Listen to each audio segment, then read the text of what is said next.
We're going to create an abstract typography design. Typography is an art technique of arranging letters in a legible, appealing way. You're going to choose lyrics of a song or a quote that's meaningful to you. You'll decide on a color scheme, a medium to use, and then you'll add a pattern to the top and to the bottom to complete the design. So the first thing you need to do is find what you want to write. So I found a quote, "What children take from us, they give. We become people who feel more deeply, question more deeply, love more deeply." So write it down so you know what you're working with. On scrap paper, we're going to use horizontal lines that go across our paper, and they're going to be slightly wavy. Don't get crazy with your waves. Slight wave. And we have to do this on a couple pieces of scrap paper to figure out how we're going to space our letters. The rule is that our letters have to touch the top and bottom of each line. So you can have lowercase, uppercase, mix and mingle them however you want, but they must touch the top and bottom of the line. So let's start practicing.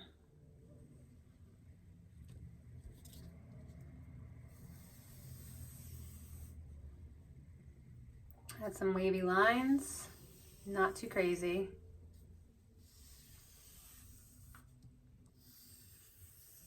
This is meant to be super neat. It's kind of like your rough draft. Remember the top and the bottom we are not going to be using because we're going to be adding pattern there. So just cross that out right now. And now we'll see if my words fit.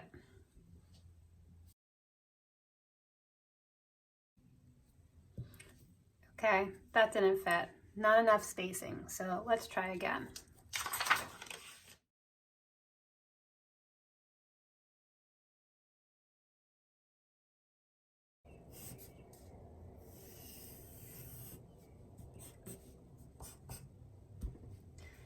Okay, we're not going to use the top, we're not going to use the bottom, X those out.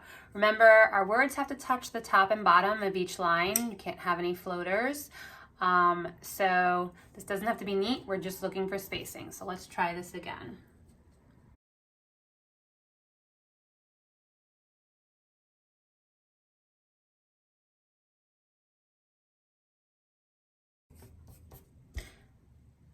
Okay, I already know I'm gonna run out of room, so this didn't work either. I'm gonna add another line. I'm gonna try and condense my words a little bit more, and hopefully third time's a charm.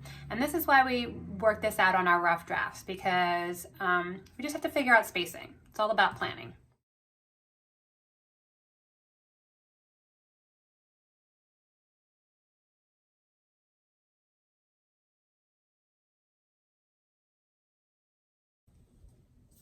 Now that we've got our spacing down, we can go back and make some little changes if we'd like to, okay? If we want something uppercase instead of lowercase, this would be the time to figure that out. If we want to add a creative font to some of them, we can go back and do that. Add some little curves, okay? Still working really lightly with your pencil.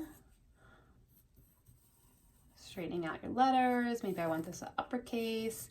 And you can mix and mingle your uppercases and lowercases as long as they are filling the space. Okay, so go through and figure out how to have your letters not go over a line. Okay, so this will be the time to erase anything that's going over. Remember, this was just a rough draft to begin with. But now we're going to neaten it up a little bit and straighten out our letters a little bit. And we drew really lightly so that we can go over it with our Sharpie and then take our eraser and erase everything, and all you'll see is a nice clean picture when you're done. So let's go ahead and go through and make any changes that you want to make. So now that I'm done going through, I kind of changed my font a little bit, made some capitals, made some lower cases, made sure everything's touching top and bottom. Also, you might want to definitely make sure that you have a little bit of a space between each of your words. You don't want one big run-on word, okay? So a little teeny space between each of your words to define them would help. Before we go any further, I want you to turn this step into Google Classroom. I'm going to check it over and make sure there's no corrections that you need to make. now would be the time to make the corrections because everything's still in pencil.